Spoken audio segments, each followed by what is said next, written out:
You can choose to burn brain cells and complain about things you can't control, or you can say, based on these economic trends and how they affect my personal economy, how can I benefit from them? But there's always a way to make money when other people are worried about possibly losing. Welcome back to the Main Street Meets Wall Street podcast. I'm your host, Marcus Sturban Sr. Every week we perform the audit. We look at the data coming out of the Federal Reserve, the macro trends moving the S&P 500, small business owners' challenges, and we ask the only question that matters. How does this impact your ledger? We see the headlines every day: inflation, interest rate shifts, and consumer uncertainty. But the truth is, the natural economy picture is often just noise for the entrepreneur who doesn't have a strategy to capture the value. Today, we're moving beyond that noise. I'm joined by Derek Kinney, the voice behind the Good Money Revolution and a regular authority on Fox Business. We aren't just talking about money, we're talking about institutionalizing your purpose. We're going to break down how to distinguish between economic volatility and opportunity, and why the Main Street agenda is the only operating system that will allow you to survive and thrive in the 2026 more economy. Derek, welcome to the show. To get us started, when you look at the disconnect between the headline data we see on the news and the reality of small business owners managing their own cash flow, what's the biggest noise they need to filter out today? Marcus, first of all, thanks for having me. I've been excited to be on your show and I'm excited about this conversation. What people need to filter out is what actually matters to me in my life. I like to say there's the economy and then there's people's personal economy. And ultimately, people's personal economy is all that matters. We hear about inflation and job loss numbers and the war in Iraq and gas prices and all these things. But ultimately, can I still retire? Can I still go out with friends on Friday night? Can I pay for my kids' soccer lessons? All the things that matter are in people's personal economy. And so what I tell people is, as an advisor, as an entrepreneur, you want to not just think about what the news is, but you want to be a news interpreter in terms of what does this news mean to your exact clients. So when I was an advisor, I sold my business about 5 years ago. People would come in the office, Derek, I see employment's high, inflation's high. What does this mean? They'd get into a panic, and then we'd boil it down. Well, what does this actually mean to your 401k or to your goals for retirement or to your ability to buy that business? And actually, it was very little because those were things out of their control. But when we realized, okay, here's the things you can control of making more money, saving more money, setting clear goals on what you want, then they became empowered that even in the midst of all this uncertainty, focusing on their personal economy gave them certainty and, more importantly, simplicity. Great explanation. Just to even dig a little bit deeper into that, so what were some of the specific questions they were asking you when they were coming? Well, first of all, Derek, what does inflation mean? What do the unemployment numbers mean? What does it mean when our country is at war with somebody else and gas prices go up? How does all this work? Because people want to know, how does it affect my money? There's one radio station that everybody listens to, and it's WIIFM, which stands for What's in It for Me. Ultimately, it's our favorite station. We listen to it 24/7. And so what I would tell people is, listen, if you're complaining about gas prices, what about if you were pumping gas and you owned some of the companies that invested in gas? Well, now you might be cussing the gas price, but you're cheering the stock price. So there's a way to counteract that. And so I would tell people, and they're like, oh my gosh, I hadn't even thought about that. And so what we look at is, you can choose to burn brain cells and complain about things you can't control, or you can say, based on these economic trends and how they affect my personal economy, how can I benefit from them? But there's always a way to make money when other people are worried about possibly losing money.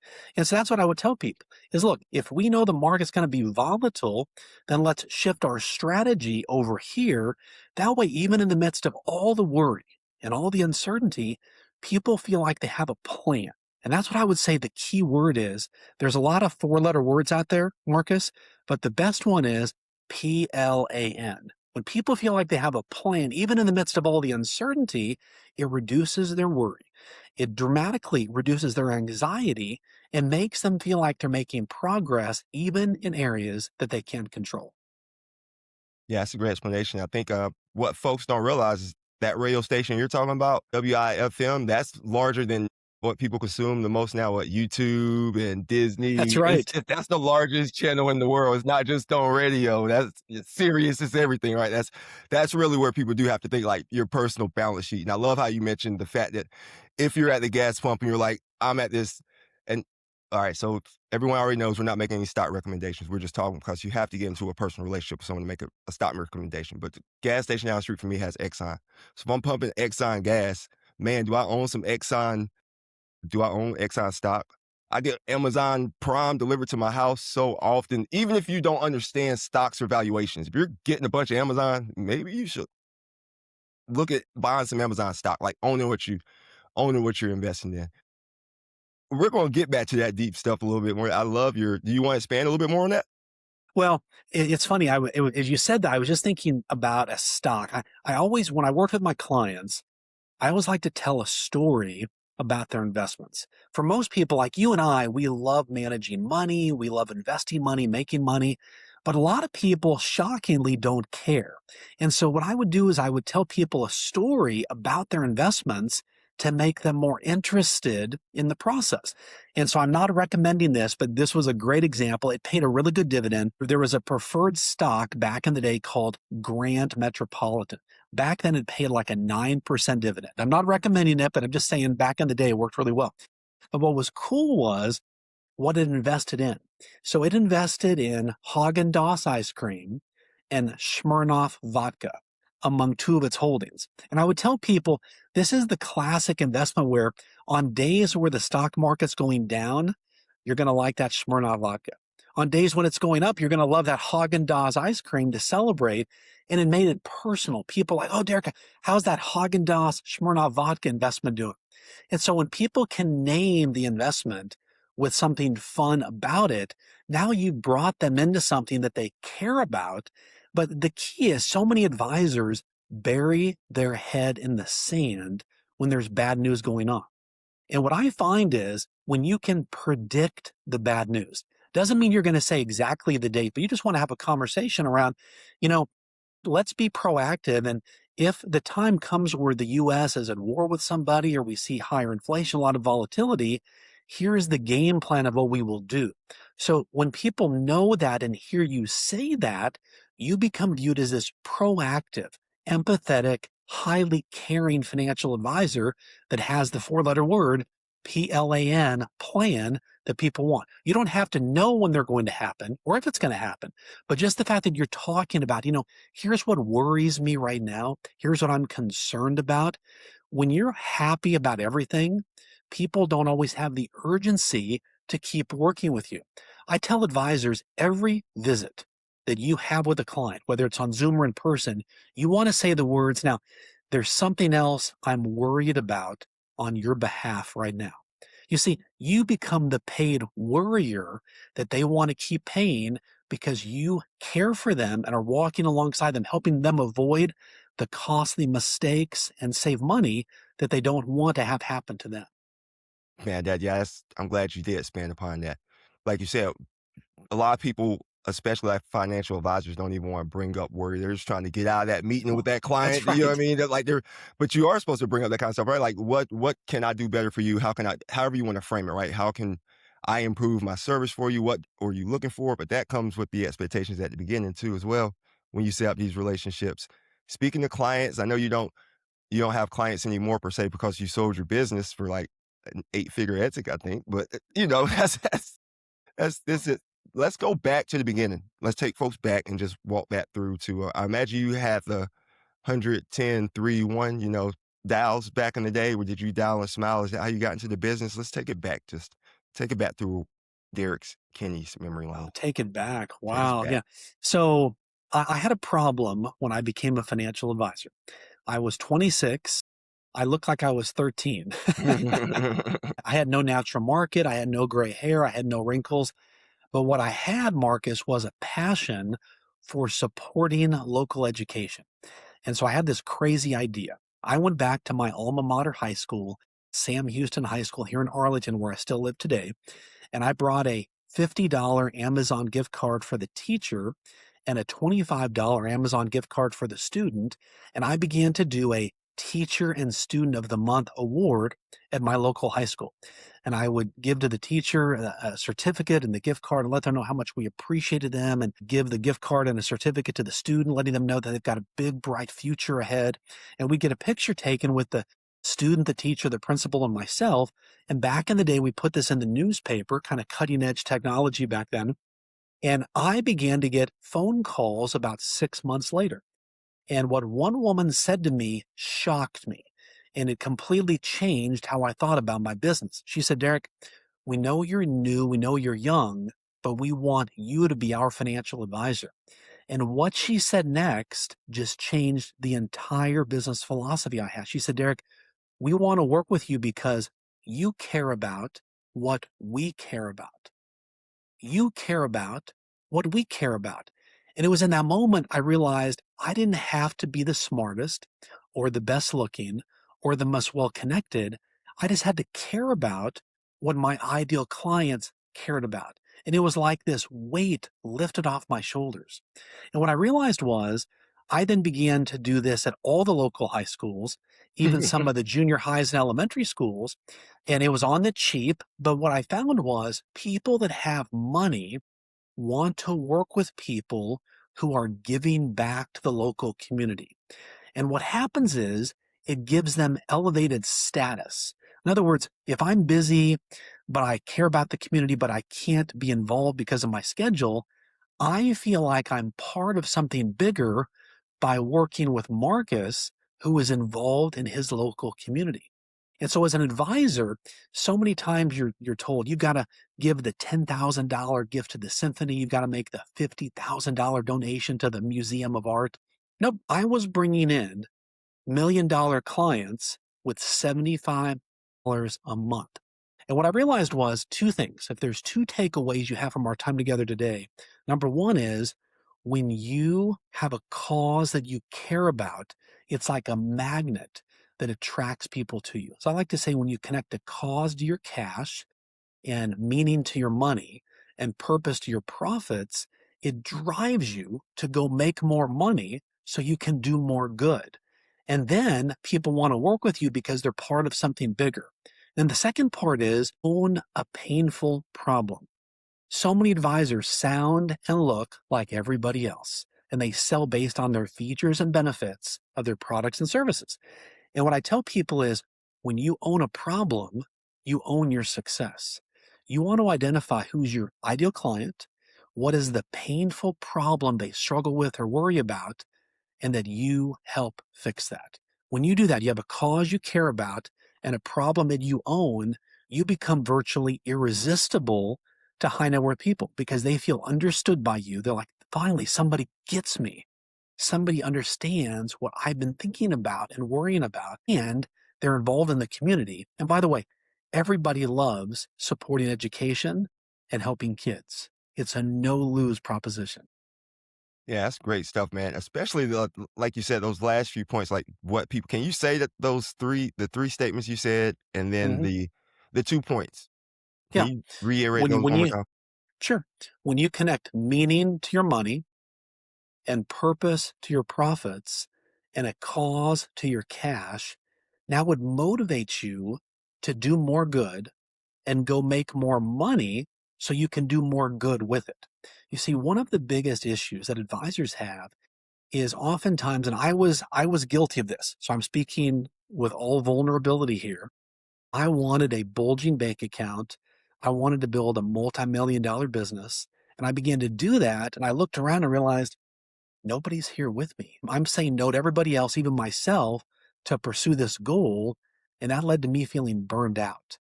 And so the antidote to burnout is find a cause you care about and let that motivate you to go grow your business so you can give more money to the cause you care about. And then let the people in your community know when you work with us, you're part of something bigger and you're helping make a difference in this cause. it attracts people to you. And then the second is own a problem. When you own a problem, you own your success. So, for example, it might be, you know how so many people worry about running out of money in retirement? We help them fix that. You know how doctors are great with their patients, but their finances need a prescription for help? We help them fix that. You know how so many hardworking women have a sudden life event, a divorce, a death, a job loss, and suddenly they feel stuck? We help them fix that. You see, when you own a problem that your ideal client instantly understands and says, yes, that's exactly what I'm worried about, and you say it in words that a third grader could understand, now people say to themselves, that's the person I've been looking for. That's the person that gets my pain. Pain points. Yeah, people with pain points and your money, like people aren't even thinking about these things. And then you're just brushing the surface. So you suggest like finding one thing maybe for your whole niche, like that's your pain point. And this is your ideal client. People don't. So there's a lot of conversations in niche, like how deep down a person should go into their niche or just how people can tell people what they do, right? So if I was to walk up to you, and I think you kind of were, I think you were beginning to say that. If I was to walk up to you and say, "Hey, Derek, let's go back, not what you do right now, but what you did when you were a financial advisor," because I know, like, I know if you don't know how to deliver this to people, they just pretty much don't even want to talk to you anymore. If you say I'm a financial advisor, right? Even if you're not trying to be like, even if you're not seeking them to work with them, if you just Right. tell them what you do, I'm a financial planner, I'm a financial advisor. But if you can frame it like you said, I help people with. So when did you realize that framing worked? Because that was before you started your own business, right? And how would you frame it if someone asked you? Well, where this happened was I had a big problem as a young financial advisor. Is when I would say to someone, I'm a financial advisor, when they ask me, what do I do? Their eyes would glaze over. They'd start to walk backwards. They'd murmur something under their breath like, I already have enough insurance. You sell mutual funds. I was like, what's happening here? And I used to cringe thinking when people would ask, Derek, what do you do? So I would ask them a lot of questions. But what I realized was until you connect with pain, then you're not going to be memorable. Memorable people make the most money. And most importantly, if you want to make it rain, connect with pain. If you want to make it rain, connect with pain. And so I just got fed up. And so let me give you an example. Marcus, let's say that you are at a social event in your local community. You've got your favorite beverage in your hand and you're mingling around the room at this event. And a man walks up and asks, hey, what do you do? And you reply, well, I'm a financial advisor. He says, oh, okay. And you ask, well, what do you do? And he says, well, you know how busy professionals, they want to get into shape? Well, we help them do that. Okay. And then you ask a few other questions, have a conversation. And later on in the evening, a woman walks up and says, hey, what do you do for a living? And you reply, well, I'm a financial advisor. She says, oh, okay. And you ask, well, what do you do? She says, you know how busy business owners, they always put others' needs above their own, so their health takes a back seat? We custom tailor workout and eating plans so they can feel good, but most importantly, they can look great. So one day they can be the cool grandparent that has the energy to chase their grandkids across the floor. We specialize in personal training for busy professionals. Now pause. Now let's say that 1 week goes by and you look in the mirror and you say to yourself, I think I need a personal trainer. Which one would you call, Marcus? Would you call the man or would you call the woman? Yeah, I would call the one who told me exactly what they're going to do so I can help my grandchildren, right? Like, I want to run with my grandchildren, stay healthier for life. That woman definitely broke it down. Yeah. Yeah. It's That's, so funny that what you just said there, I didn't mean to interrupt you there. you're good. What you said is what people connect with. It's like, I want to be the cool grandparent that has the energy to chase my grandkids across the floor. Now, if we pull back, both trainers are probably equally qualified, equal experience, will probably do an equally good job. But one used better words to connect with the instantly relatable pain points that you have. And so, again, if you want to make it rain, connect with pain. And so the formula that I've created, I call this my you know how framework. So psychologically, when you say to someone, you know how, well, just those words infer to the person that they will know what you're about to tell them. So it opens this mental door of, okay, I'm about to get what you're about to share. Does that make sense, Marcus? Oh, yeah. Yeah. Yeah, yeah, So you're what you want, triggering, you're anchoring them. that's right. So what you want to think about then is, and this is that there's three sentences, but the first sentence is really your express lane to success. And that is, put the words down here. You know how, then insert who your ideal client is, and then the words worries about or struggles with, and then insert the instantly relatable problem, period. We help fix that. So, for example, I was working with a coaching client recently, and he said, Derek, my primary audience are corporate professionals who make good money, but they're worried about when they can retire. What should I say? And he came up with like 10 things to say. And when you talk about too many things, you bore people and you lose people's interest. What we know is if you're asking me to burn any brain cells to figure out what you're saying, you lose.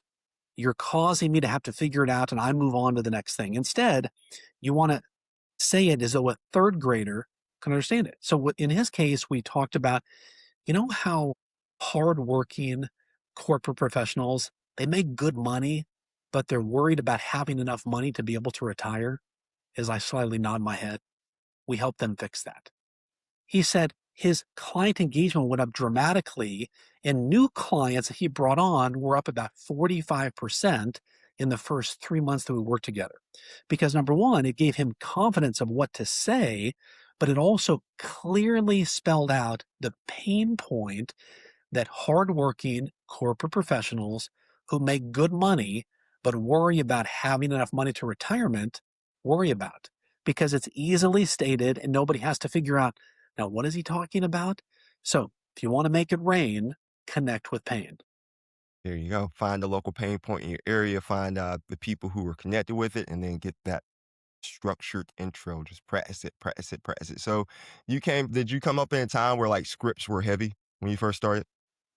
Yeah. When I first became an advisor, we had an entire script that we practiced, and it was really well done.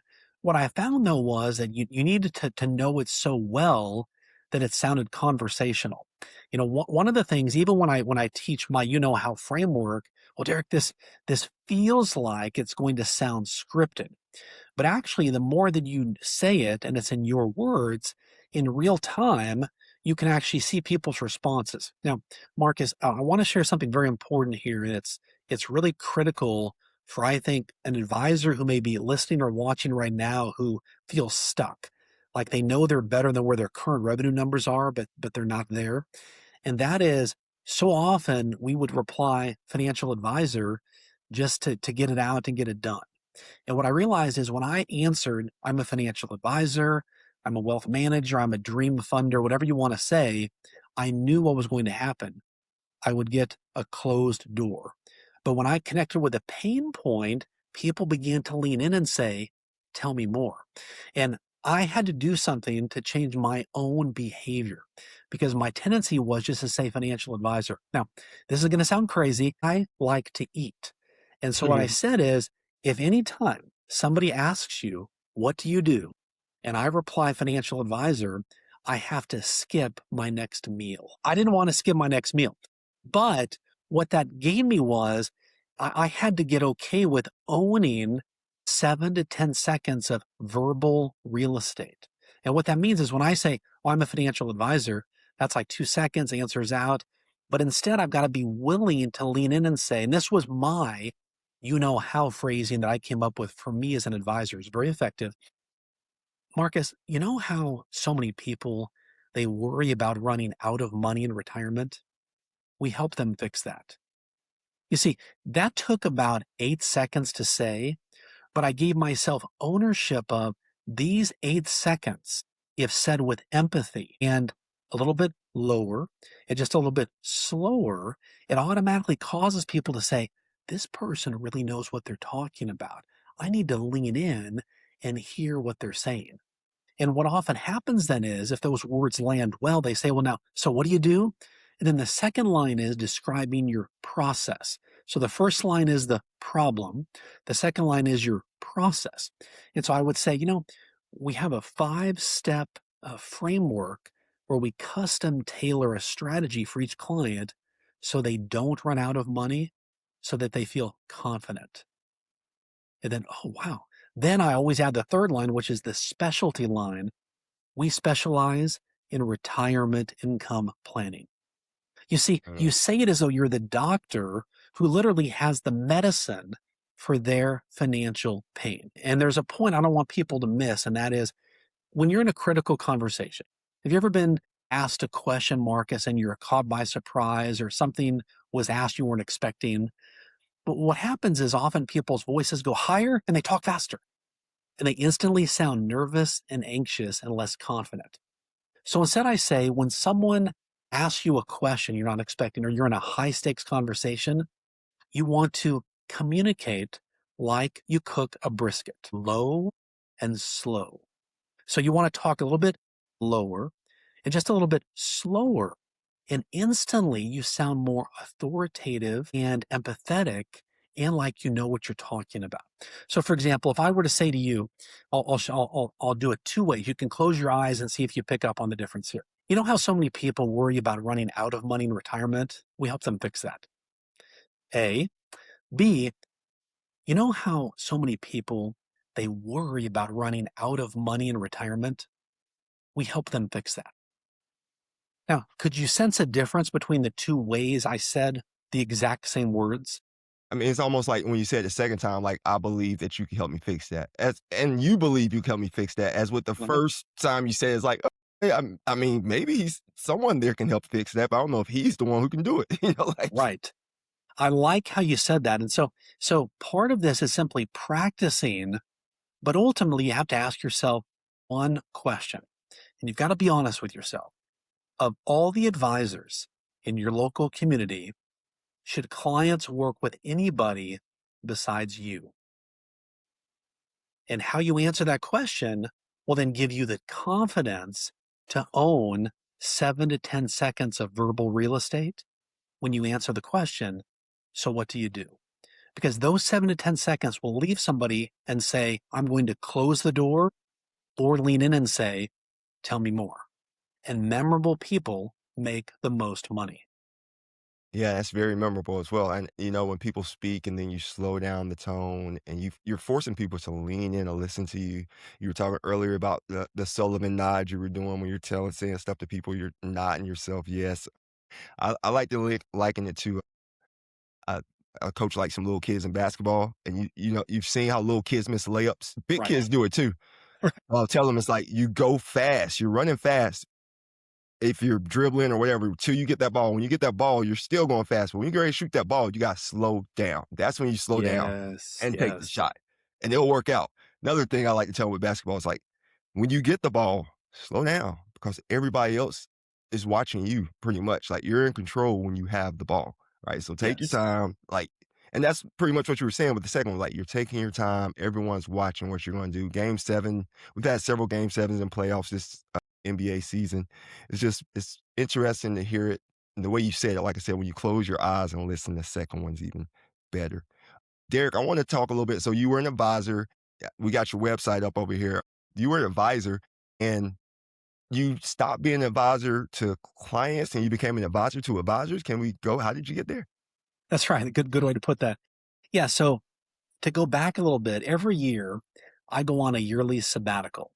I take about 5 days completely by myself to think and pray and journal. And I ask myself three questions. Number one, how do I be a better husband? Number two, how do I be a better father? And number three, how do I be a better business owner? Okay. Now, the reason I began to do this was about 15 years earlier. I've always had a type A personality. I move really, really fast and I get easily distracted. And what I realized was I can run really, really fast, but if I'm not clear on exactly what I'm running fast toward, I'm running fast in a circle. And that was not getting me the results that I wanted. And what I realized was if I could take 5 days, basically a week, to get clear on what I'm going to run fast toward, now I can run really fast the other 51 weeks out of the year and hit the target and achieve what I want. And so I like to go by the water typically. So I was in Boston at the W Hotel there on the wharf.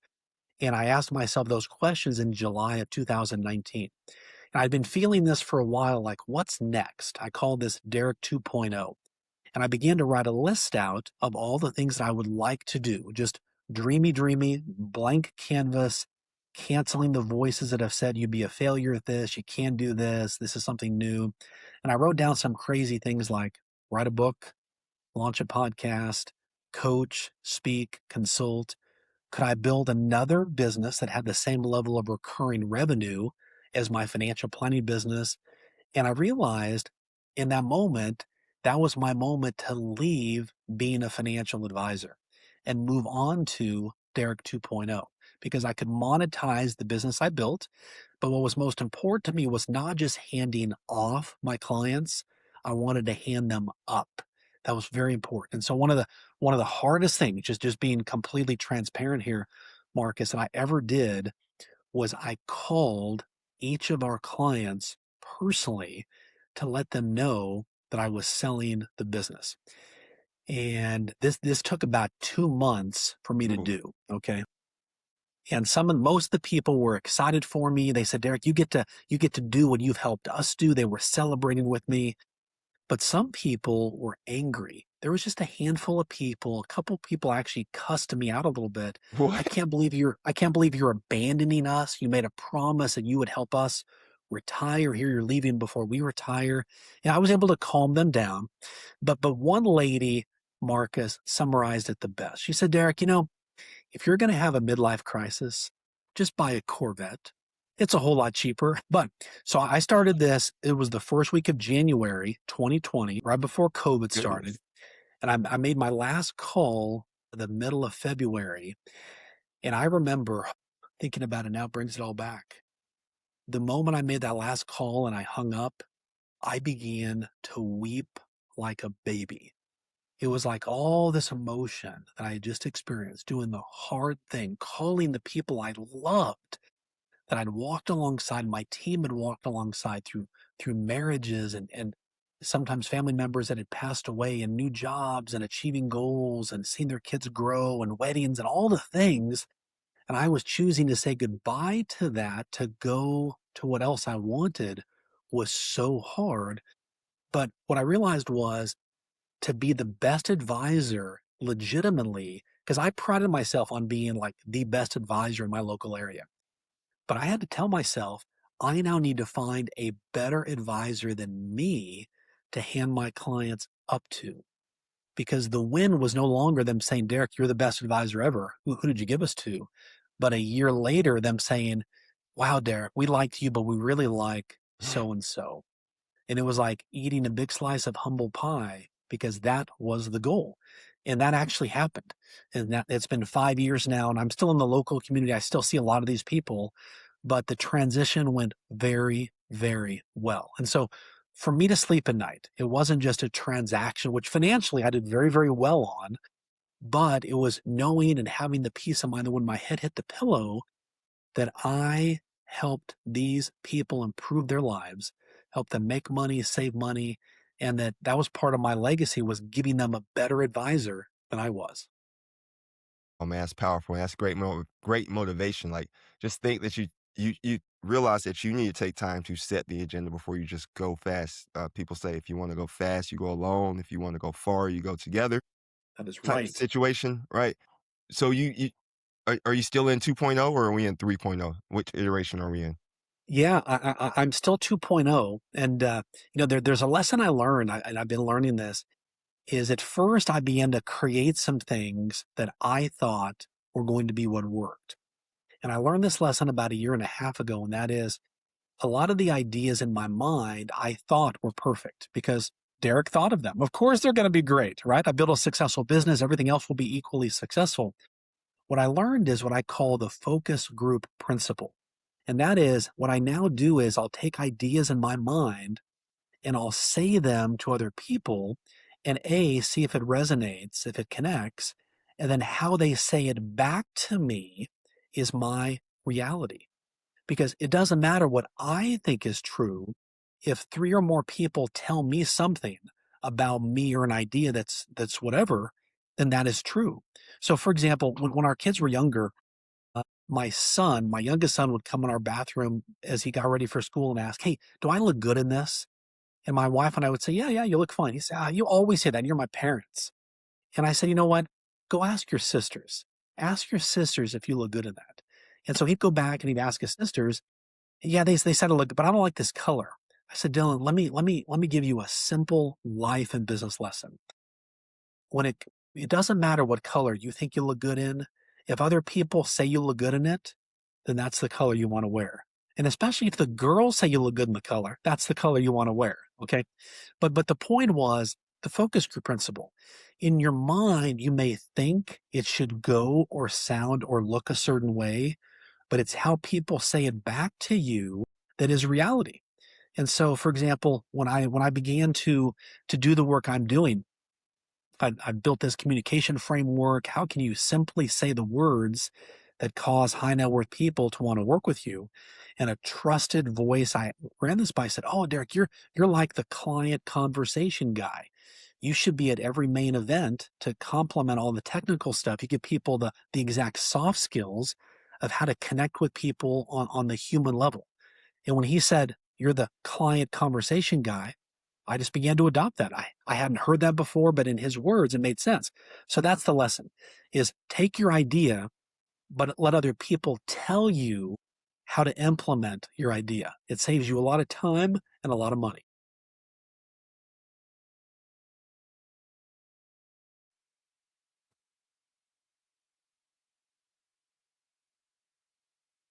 That brings us to the end of part one with Derek Kinney.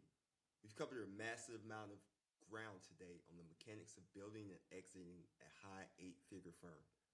But we're really just getting started. If you found value in what Derek shared today, especially the tactical shifts he made in his client acquisition strategy, make sure you're subscribed to the show. Hit that button now. You don't want to miss part two. In our next session, we're going to go deeper into Derek's story, his post advisor career as he moved into advising advisors, and other great tidbits. Head over to the show, Main Street Meets Wall Street podcast. Check out some of the resources on Marcus Servant Senior's YouTube channel or check out Derek's website as well. While you're there, hit that subscribe button if you haven't already and leave us a quick review. It's the single best way to help spread this message to help Main Street Meets Wall Street. And I'm still hanging out in the chat. So if you ever have questions that you just want to ask Derek or me for part two, drop it below. Reading every single comment and we'll respond. Thanks for spending some time with me.